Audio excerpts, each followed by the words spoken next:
সম্মানিত আশিক রাসূল, আসলে আমাদের এখানে প্রকৃত অর্থে আমরা ইলমে তাসাউফটা শিক্ষা দেই।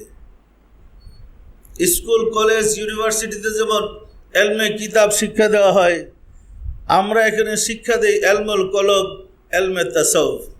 কিন্তু সমাজের এই পরিস্থিতিতে ইলমে তাসাউফকেও স্বীকারই করতেছে, ফলে আমাদেরকে ইলমে শরীয়তের মেসাল দেয়া, উপমা দেয়া কথাবার্তা বলতে হয়।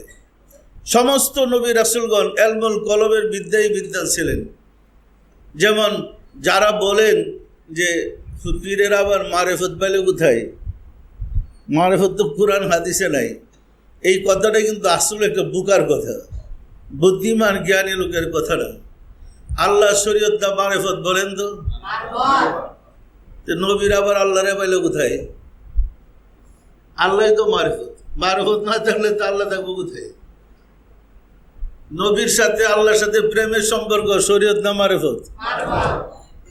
মানুষের রুহু আত্মা, রুহু বা আত্মা শরীয়ত না মারেফত? আত্মা দেখা যায়? আত্মা নাই। আত্মা না দিলে কোনো মানুষ বাঁচতে পারে? যারা বলতেছে মারেফত পাইলে কোথায়, এদের জিজ্ঞাইবার কাম, তোমরা আত্মা পাইলে কোথায়? বেহেশত দুজুক শরীয়ত না মারেফত? এখন দেখেন, আসলে মারেফত ছাড়া বিশ্রে আমি আর কিছুই দেখি না। প্রশ্নের জবাবে আমরা আলোচনা করতে গিয়ে বলতেছিলাম, তাহলে কোরআনের জন্ম শরীয়তে না মারেফতে? বলেন তো, কোরআন কি শরীয়তে আসছে? তো যারা বলে কোরআন হাদিসে মারেফত পায় নাই, অন্ধ কি আকাশে চাঁদ খুঁজা জীবনে পাবে? অন্ধ কি আকাশে সূর্য খুঁজা কোনোদিন পাবে? অন্ধ তো আর পাবে না। কিন্তু কোরআনের জন্মই তো মারিফতে।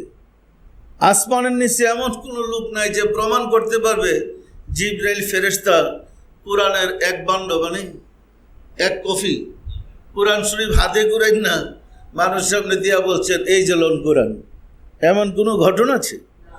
যখন কোনো আয়াত, যখন কোনো নির্দেশের প্রয়োজন হয়েছে আল্লাহর, হুজুরের যখন কোনো কিছু দরকার মনে করেছেন, চিন্তা করার সাথে সাথে আল্লাহর পক্ষ থেকে ওহী বা প্রত্যাদেশ এসেছে, রাসূল বলার পরে উহা শরীয়ত হয়েছে, যাহা দলিল।